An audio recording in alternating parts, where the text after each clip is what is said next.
Hello everyone, welcome to another episode of Allied HomeQuest Complete Connection with the Community in Real Estate. I'm Mary Camuso, your friend and realtor here in the Fredericksburg area, and I'm pretty stoked because today we get to learn and get to know more about Phill Solow. He is my go-to business solution provider in the Fredericksburg area. Phill has over 30 years of experience in sales and business operation management, experience working with a wide array of sectors from security companies, precious metals, websites to gyms, promotional companies, and restaurants. I've yet to see an area that Phill lacks experience in. Small businesses can't be everywhere. So let Phill be your walking, talking, targeted Google ad. Welcome, Phill. Thanks for being here today. Thanks for having me, Mary. Yeah, the pleasure's all mine. So let's chat a little bit about Fredericksburg. How long have you been in the Fredericksburg area? I've been here now over 30 years. Our first child was born in Maryland, and we moved here when he was 6 months old, and he's 32 now. Very cool. We raised our children in Spotsylvania and wanted a subdivision there, and now we live downtown.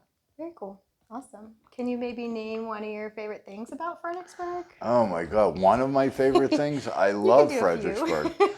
I love being part of the community. It's a small town and it feels like a small town. We're always there helping each other and it just feels great. I love the restaurants downtown, Sammy T's.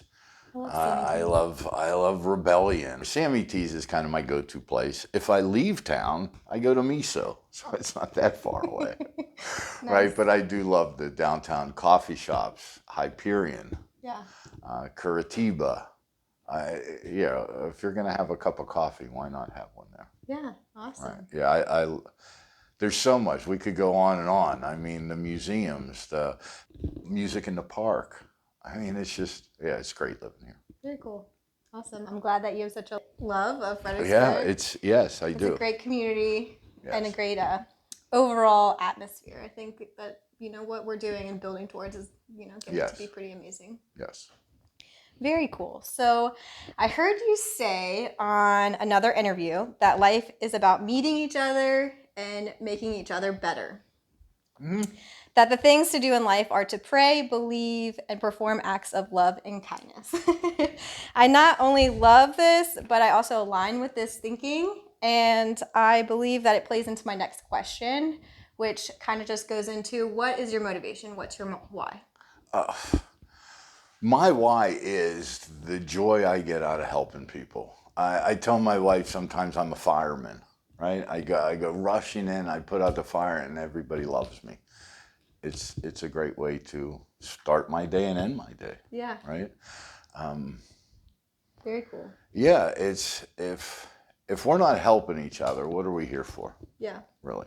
I believe the same. So that's what I want to do. Helping and connecting. Exactly. And make connections to help people other ways. Yeah.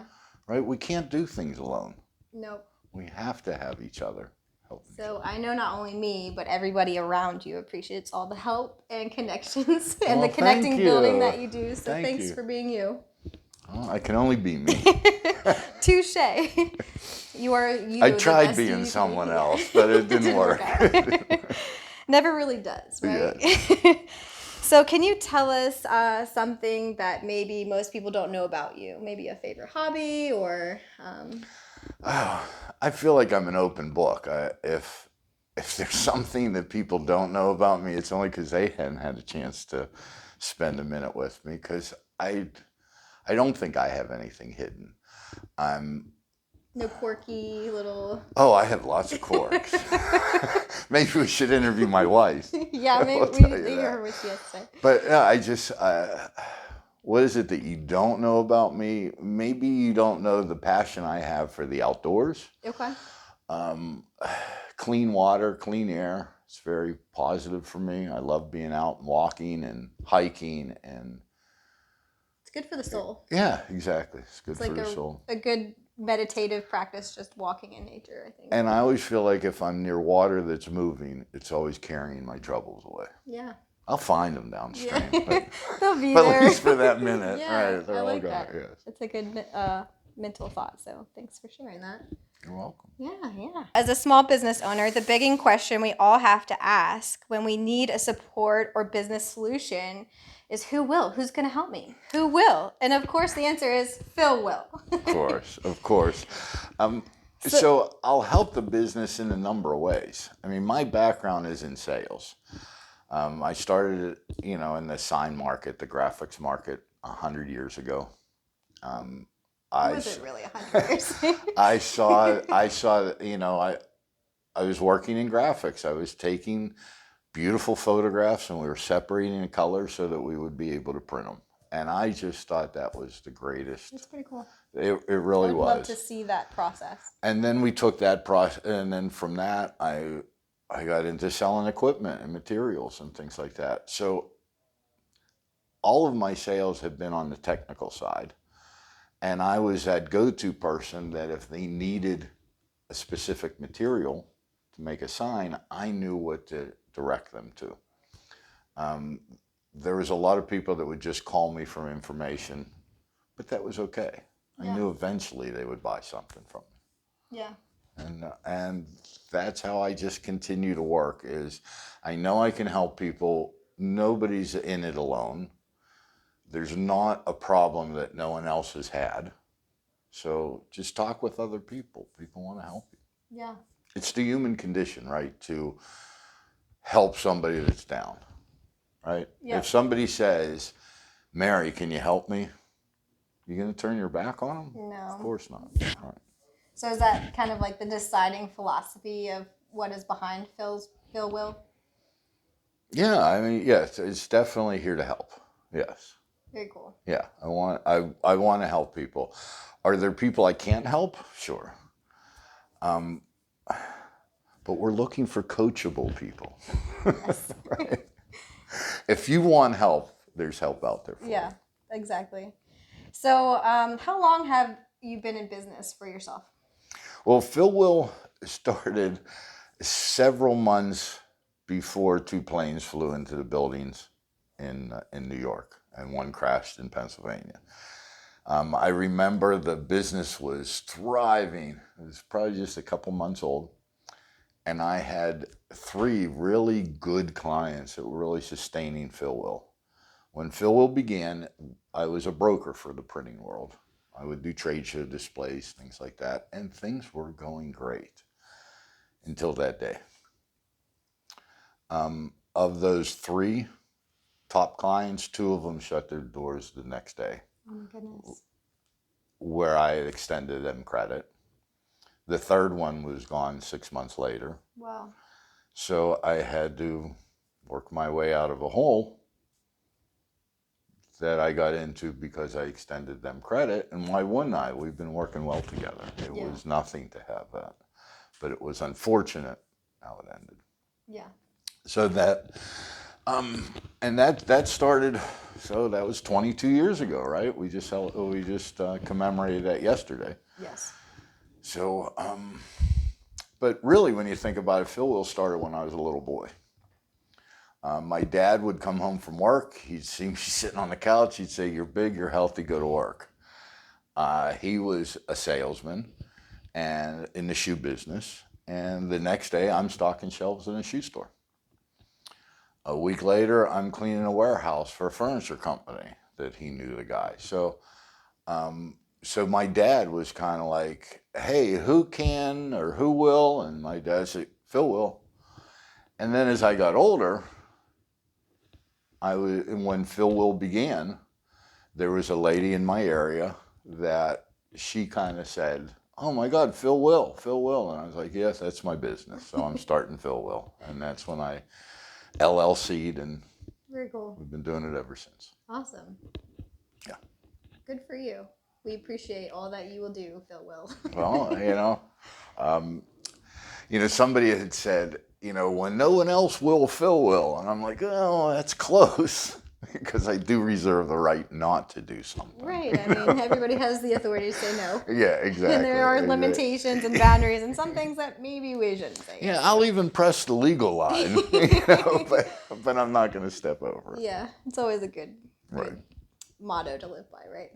What are some other mechanisms of support you offer to Okay. small business owners? So a lot of business coaches or advisors here in the area have like a John Maxwell background. They have something that is part of it, and there's a method to that.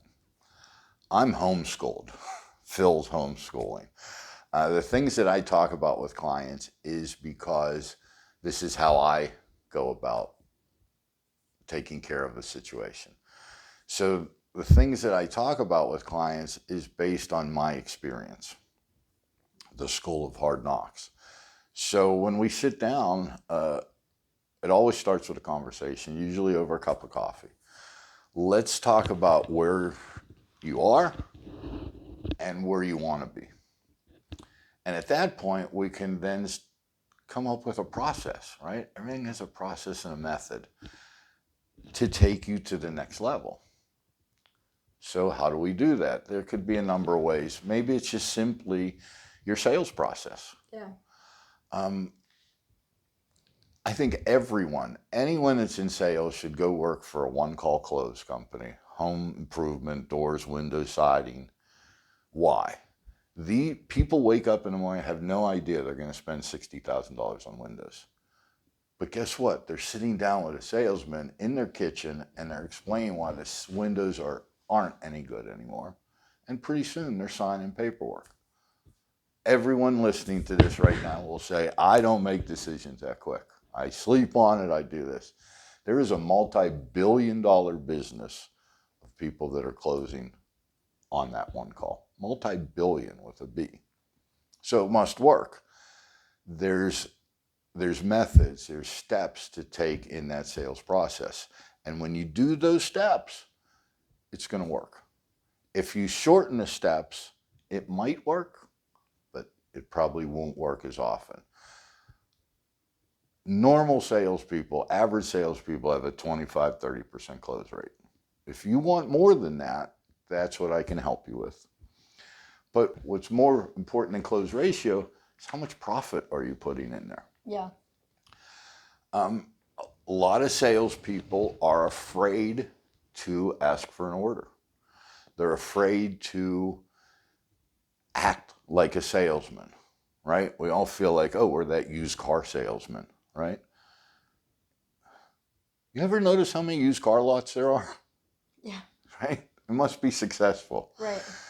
So let's take some of their methods and use that. There is psychology involved, right?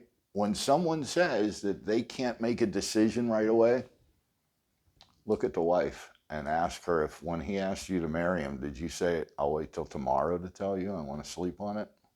No, we make plenty of decisions. We buy groceries, we put them in the cart. We buy them. Yeah. We buy based on what? Logic? Or is it emotion? I think it's probably a combination of the two, right? Because there are some things that are more in-depth logical to, perceive when you're going to purchase it. And then there's some things that are like, I want that's based out of emotion, right? Right. So we think it's based on that. I'll tell you, we buy on emotion. Yeah. And we support it with logic. Okay. When we go through the department with logic. Right, we go through Lowe's and we say, oh my God, look at this lawnmower. It's $169. I know it's usually $250. Yeah. I'm going to get this lawnmower. Yeah. Do I really need a lawnmower? Maybe. Maybe, right? But you're going to use logic saying, you know what, my mower is on its last legs. I'm going to have to get one anyway. So you do that with logic. But it was the emotion of you seeing that price. Yeah. That made you want to say, yes, now I want to do it. That makes sense. The best response to an objection is, you're right. That is a lot of money, right? You're agreeing with them. And if you don't tell them why it's a lot of money, then you failed in your value statement, right? Anytime someone says that's too much money, my response to them is, well, I'm sorry that I did a poor job of explaining the value, right? things cost what they cost, Right. right? A lot of times we don't set it, right? It is what it is. But how are you perceived selling that? And are you selling an object or a widget that everyone else is selling? What separates you from your competition? And those are things that I work on. Very cool. Every company has a wonderful story. Mary, you have a great story. Why are you a real estate agent and not something else? Right. Something brought you there, and I'm sure it's a wonderful story. Present that. Yeah. Come check out my bio. You can learn more. Yeah. So, is there like a limit to where you would travel? Like, do you have like a particular service area? Is there limitations to how far you'll travel to help somebody, or? I did have a client in Colorado that we worked with for a little bit. We did some phone consultations and some Zoom calls. So I don't know that I'm as effective as I can be being. I love small business. I love working with small business. So, of course, hand in hand is better than on the phone. Right. But I sure can. So I don't have a limitation. But let's be realistic. A 30-mile radius of Fredericksburg is probably, and there's enough business here in 30 miles that can support me. Yeah. And what I do. It's very cool. The world today also supports you, expanding to places like Colorado. So that's nice that you have that adaptability. Right. And how that worked out is he was a friend of mine from college. Nice. And he said, hey, I got some problem clients that he wanted to, he had some problem clients that he wasn't able to handle well. Yeah. He didn't have the skill level, right? So we talked about it. What did he need out of it? He needed to have these customers understand what he's doing better. Yeah.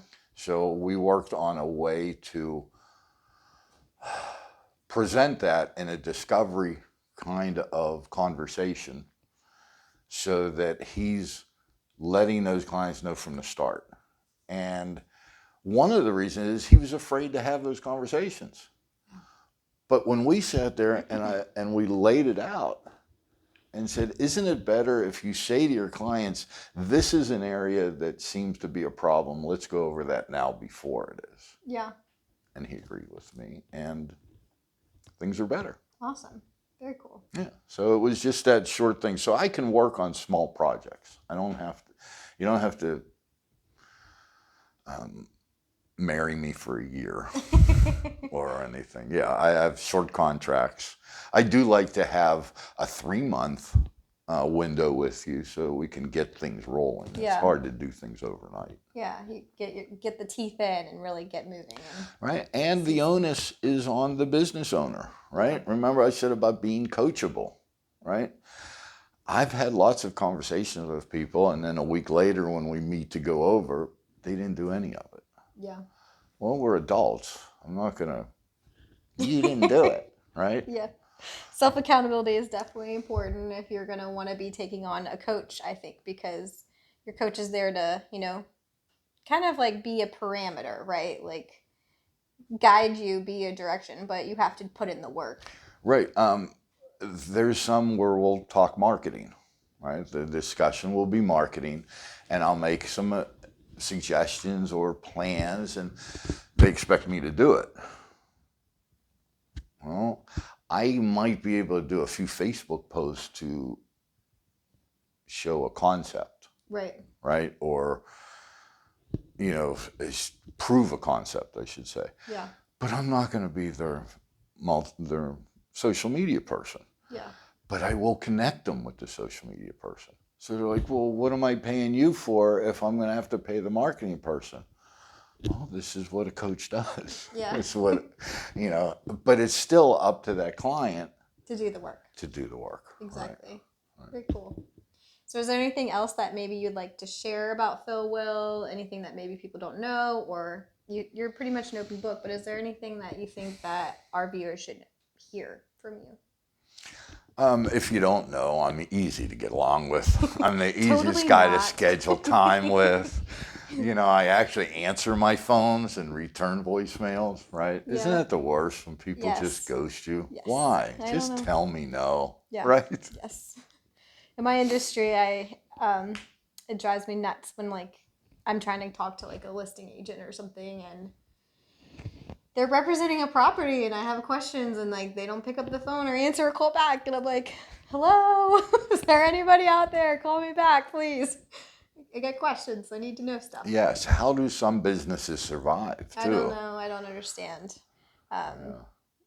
Verizon's my worst. Sometimes I'm not always the quickest in response because I'm always, doing something, but I always try to make sure I go back at the end and be like, I'm a little late, but I'm responding. And 24 hours seems reasonable. Yeah. Right? I'm not, you don't, unless, of course, you're reaching out for an emergency response, right? Then you don't want to be left. But I do pride myself in calling back. I always say if I don't call you back in 20 minutes, call 911. Yeah. And then call my wife because we got to figure out where you are. What's going on. I'm missing. There's a problem. Yeah. Very cool. Well, I know a lot of people will probably appreciate that about you. I like that. When I was in the graphics world, I had clients that would call me and they would say, I love the fact that you answer and you have an answer for me. Yeah. Because when somebody's working on a project or something and they get stuck, then they're stuck until they find that answer sometimes. And that could be very daunting, for any of us. And, a lot of people too, they'll just reach out with a question rather than trying to find it themselves. Right. We see it on Facebook every day, right? Yeah. I mean, do you really think that you're going to find a lawyer on Facebook? Well, maybe some people think that they will get some pros and cons to different lawyers in the area, right? I feel like a Google search would do a better job. Yeah. Yeah. And that's what I mean and nothing against the lawyers in the area. I'm just saying it doesn't seem like that's a way to find a professional. The best searching method. Right. I understand. So, what are some goals for Phill Will over the next year? Always get 2 more clients. Yeah. My goal is always 2 more. Nice. I'll get those 2 more and I want 2 more. Nice. Do you foresee yourself having any challenges with that ever, or? Oh, there's challenges every day. Mm-hmm. People just don't. I will talk to 2 new clients all the time. Right. But that doesn't mean they want to do commit. Business with you, or? I mean, I do. Commit at this time.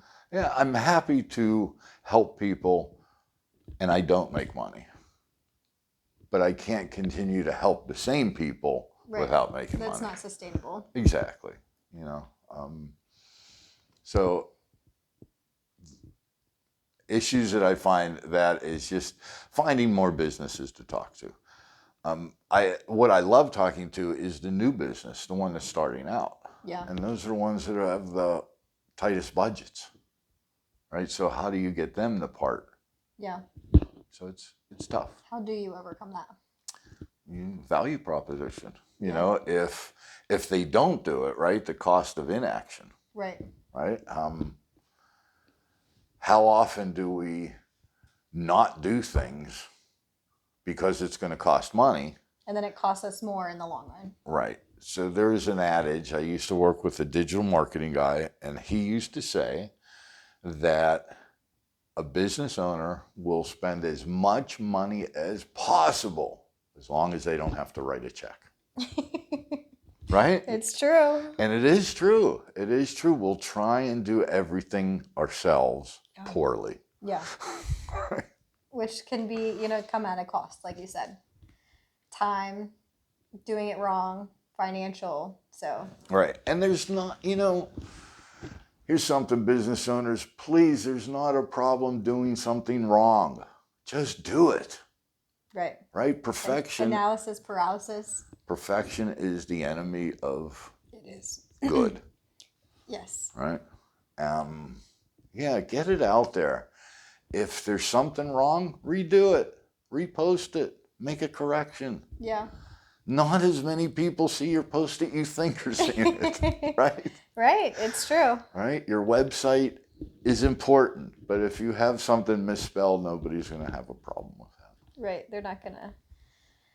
It shows hold you're it human. against you. Yeah. And it shows you're human. Yeah. Right. Because we're all only human. So I think that we could go on all day here, but is there anything else that you would like to add about Phill? No, but So- I do have to say, Mary, I love talking with you. You're just so bright and energetic. It's wonderful. I appreciate that. It's a very nice compliment. Thank you. Well, somebody else, get in this chair, spend some time with Mary. She's a great gal. Oh, stop it. But stop it. Okay. I mean, keep going. All right. Well, if you have any questions for Phill, or if you need a business solution provider, or if you have a referral for him, I will leave his contact information in the comments below for you to reach out, or you could contact me and I'd be happy to connect you with him. Thank you so much for being here and sitting down with me and talking a little bit more about your business, and hopefully we can connect you with more folks, and as a community we rise. So Right. Thanks for that. High tide lifts all ships. Yes, it does. Yes. I love Wonderful. it. I'm glad that we're right there. Thanks again. Thank you, Mary. Yeah, thank you. Thanks again, everyone, for watching. I'm Mary Camuso, your friend and realtor here in the Fredericksburg area, here with Phill Solow. Phill will. We're here for you, and I hope that you all have a great day. Thanks so much. Thank you. Bye for now. Bye.